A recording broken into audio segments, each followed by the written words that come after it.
Let me introduce myself. My name is Natalia Tepluhina. I work as a front-end developer for Scala and the CTO for vue-cli-plugin-rx.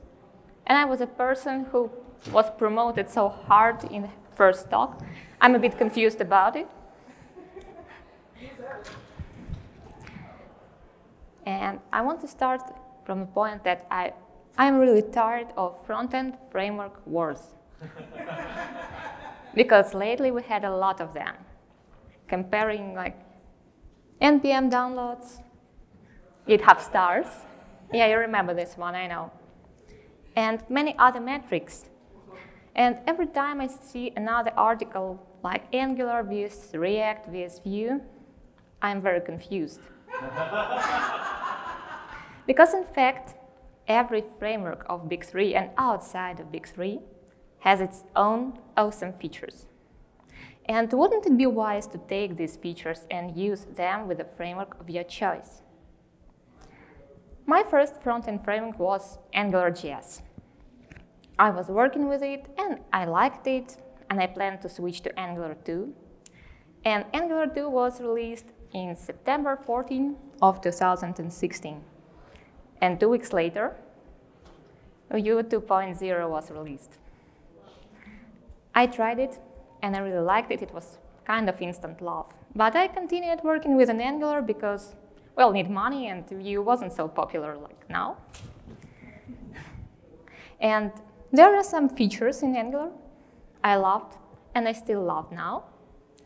And for me, these features were TypeScript and RxJS. Of course, they are not exclusively Angular, but they are strongly associated with this framework. If you write an application in Angular, the default language is TypeScript. And RxJS is commonly used as for state management in Angular. So let's have a look at TypeScript. TypeScript is a superset, type superset for JavaScript, compiled to JavaScript. And I called it JavaScript on steroids. Microsoft called it JavaScript that scales, but I don't really like this definition. And these steroids are, obviously, they are types.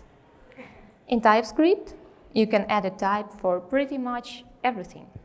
You can type a variable, you can type a function parameters and a function return type. And you can see here I used just a simple JavaScript type string. But of course, you can use more complex ones. You can create your own custom types. Here is a type user, okay, it's interface user, but in TypeScript, interface is really similar to a type. They have some slightly different features, but you can consider it like a type user with 3 fields: name string, surname string, and age number. And probably you think now, okay, we add these types, we did some additional work creating these types, so what's the profit of this? And the great thing is TypeScript has an awesome error linting with tslint, and it allows you track type errors really easily. So see here, if we try to return a number, and this function is like return type string, you see there is an error because it's not assigned to a string. It's just 1 to 3. Let's have this example, and it's a function that accepts an argument user and console logs user age. And we have a const person, which has a property name, but doesn't have an age. So what will be printed in console? Any guesses? You know. Yeah, it will be undefined. And this is really bad, because obviously we have our own type here, and there will be no type error. It's really hard to track these kind of errors in JavaScript application, because in the next step we will be probably using something, and it's undefined. Let's compare this one to the TypeScript one. So we have an interface user, and we are trying to do completely the same thing. Console log user age. But right now, we have a type. So what will be printed in console this time? Nothing. Because if you try to do so, you will have an error here, and probably you will have an error building your project. It prevents these types of error. And this is really cool if you're working in a big team or on a big project.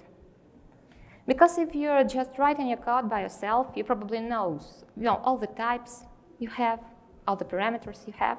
But if you have a team, it's really nice to organize your work. Of course, TypeScript has a lot of different good features like generic, namespaces, tuples, but the main feature, the feature that gave a name to TypeScript, are types. So how TypeScript is implemented in Vue? I'm happy to say right now, TypeScript support is much better than in Vue 2.0 because it was improved since Vue 2.5. And the next iteration of Vue will be completely rewritten in TypeScript. If you don't use it, don't worry. You won't feel any difference. You can just write your applications in pure JavaScript and it's totally fine. But for a TypeScript lovers, it's like a great step. So in Vue, there are two main syntaxes for TypeScript components. This one is called also basic implementation. It's an object syntax. And there are some differences from obvious JavaScript implementation. First one is we're using language TypeScript in our script. And we are exporting Vue extend. Right now, you can see our data property name is typed with S. So 1, 2, 3 as number.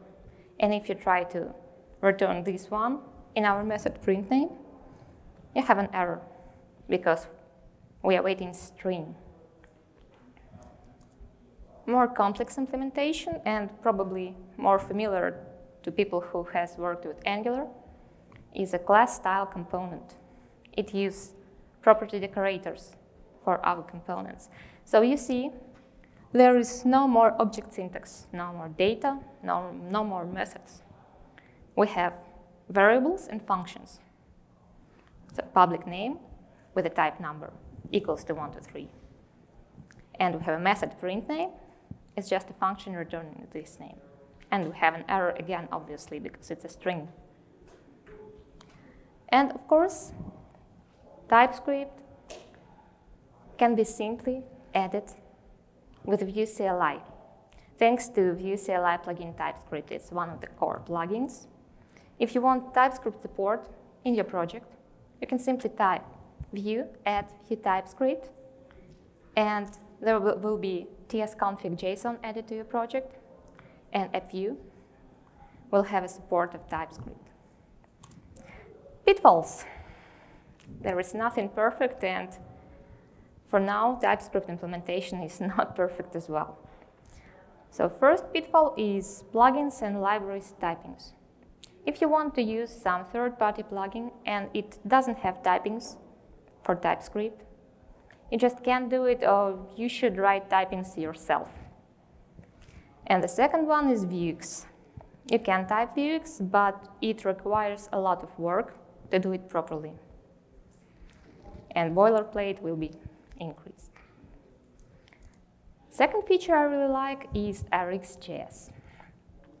RxJS is abbreviature and meaning reactive extensions library for JavaScript, or as stated in an official documentation for ReactiveX, is an API for asynchronous programming with observable streams. Totally unintuitive. It's like meaning nothing.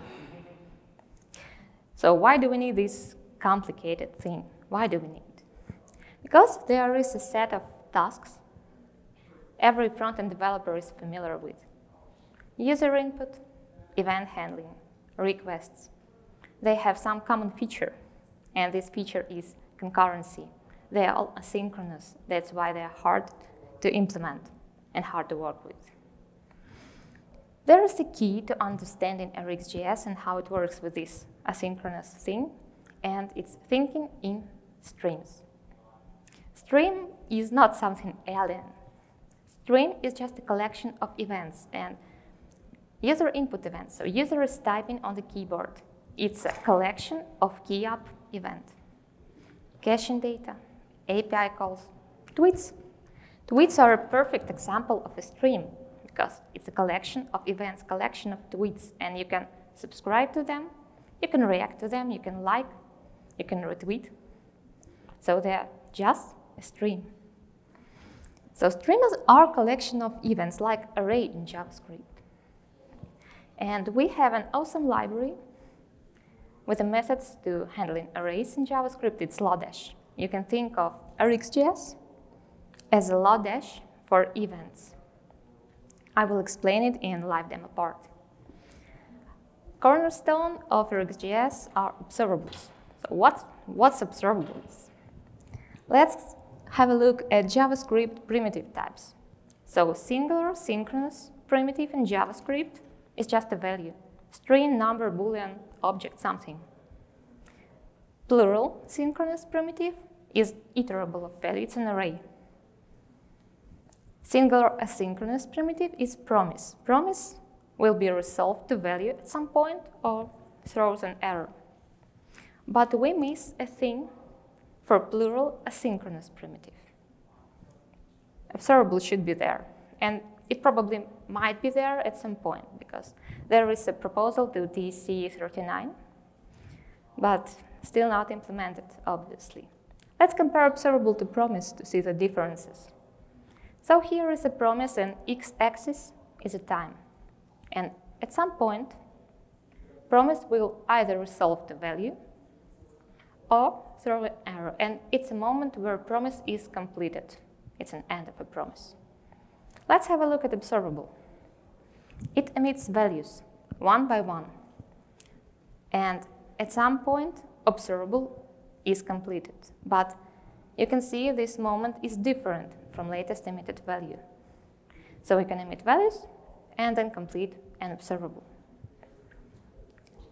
Fun functional part of RxJS is RxJS operators, methods like in Lodash, to transform, filter, combine, and alter the streams.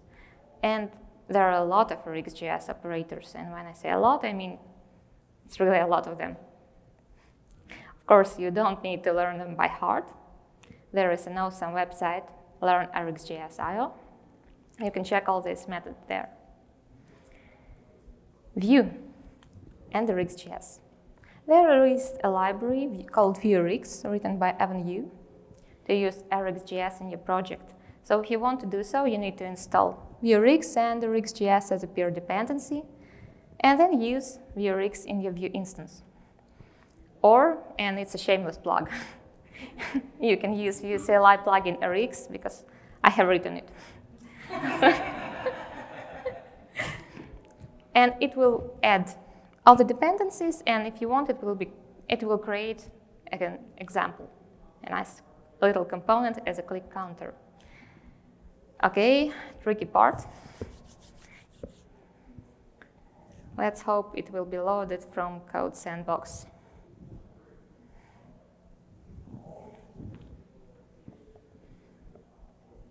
So, what we want to implement here with RxJS? We want to have a live search on a movies database. And we have a method right here. You see, it's fetch movies query. It will return a promise from Axios, just getting our base URL plus query, and we want to have a query. We don't have it right now, we want to implement it. So, let's try to do it with RxJS. We already added vue.rx as a dependency, and right now we will use it. First thing is we need a stream. We are working with the streams, and we need to create it from DOM event. vText field is a Vuetify component. It's just a wrapper for simple input. And we will add stream here. We have this vStream directive. It's from vue.rx. And we need to specify the DOM event we're listening to. For us, it's key up, but it's key up native.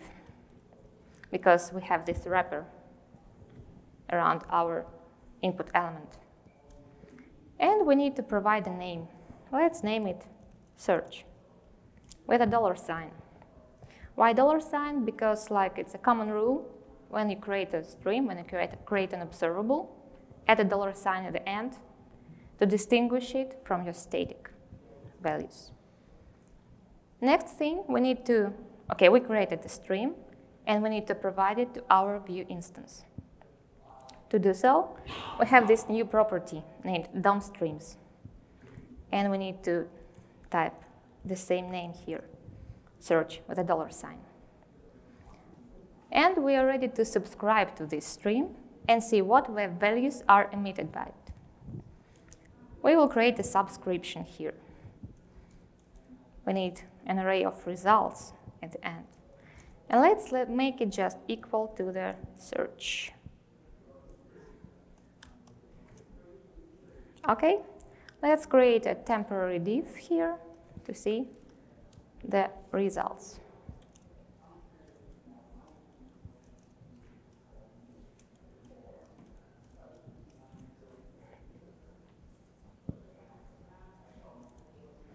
So, right now, every time I type something, the new value is emitted, but we don't see it because it's just an event. It's a key-up event. It's the whole object of this event. And to see what are we typing, we will start transforming our stream. To do so, we need to pipe some RxJS operators. I've already imported them from RxJS, you can see. So first one is I want to know what the event target value is, because I'm typing and I want to have a text I've just typed. And I will use plug operator. It will return the property from an object. And right now I need event data value. Let's save it and try. Something is wrong. It usually happens on live coding.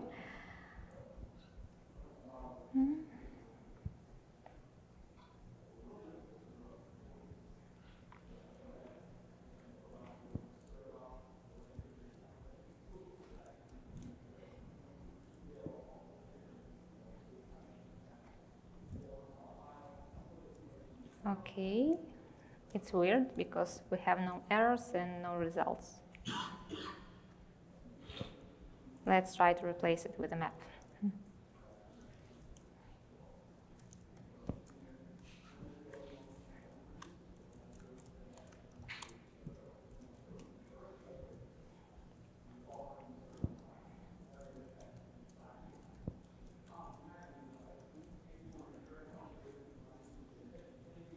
Okay, this one worked. So what map does, it's really similar to JavaScript map, but JavaScript map needs an array, and this one needs an observable. So we are just taking search and returning search event target value. So right now I can display the text I'm typing. Okay, good, but nothing fancy here. Now let's try to filter our stream, because I don't want to trigger search in the database if we have some short searching term, like less than 3 characters. No reason to search for 2 characters in the database. So we are filtering it.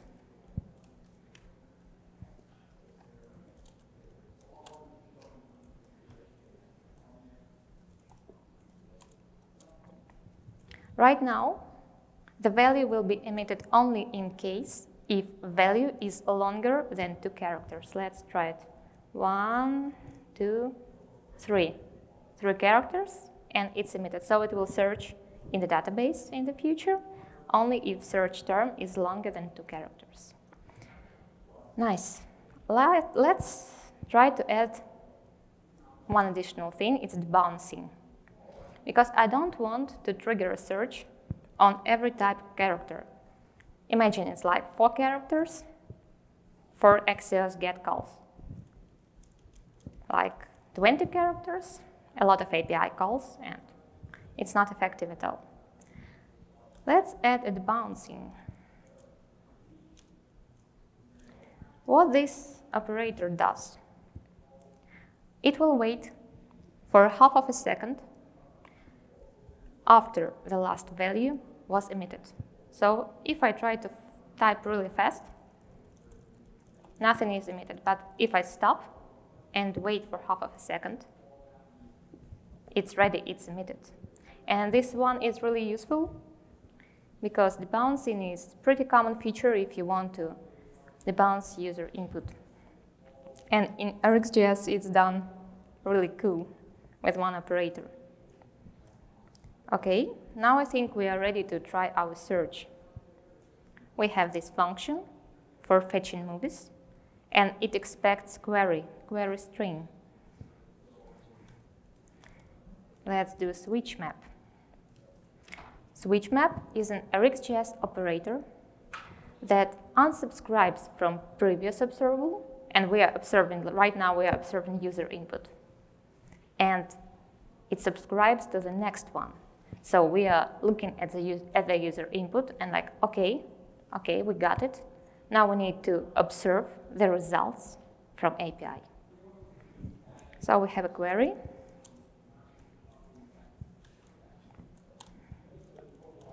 And we are fetching movies with this query.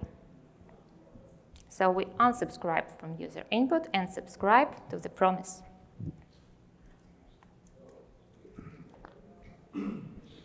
And yeah, it's raw results from the database. Doesn't look really good. But if you have a look, okay, I know it's really tiny font, but there is a big object, data, something, and we only need an array of results. We don't need total pages and total results and anything. So let's try plug one more time.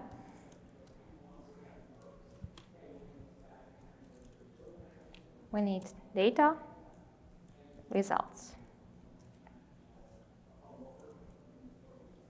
Okay, right now we have only a results array, and we are ready to delete this temporary thing and provide results to our template. Okay. And we have this nice array of beautified chips, and if we click it, yay, if internet was a bit faster for us. But right now it's trying to load some movie about Atlanta. Okay, that's it. Now you see we are handling user input with filtering it, debouncing it. And it's really simple and it's really readable. You have nice pipeline of operators. And it's really usable for complex user input, for drag and drop events, for anything like that.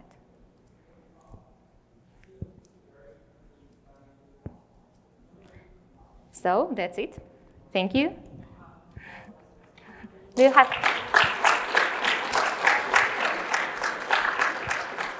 any questions?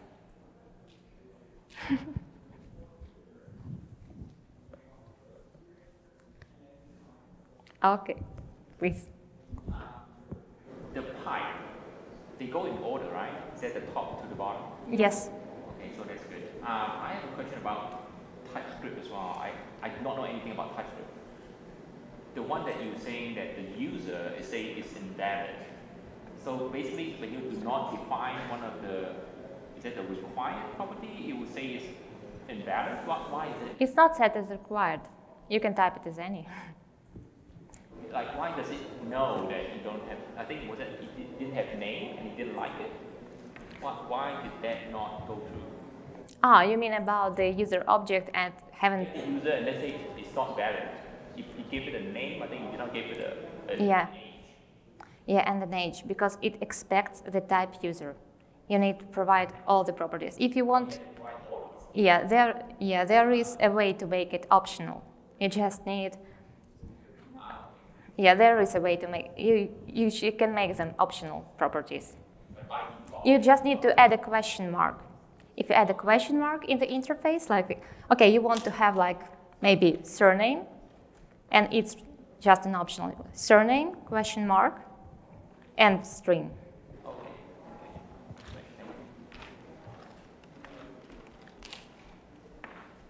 Okay, I think that's it.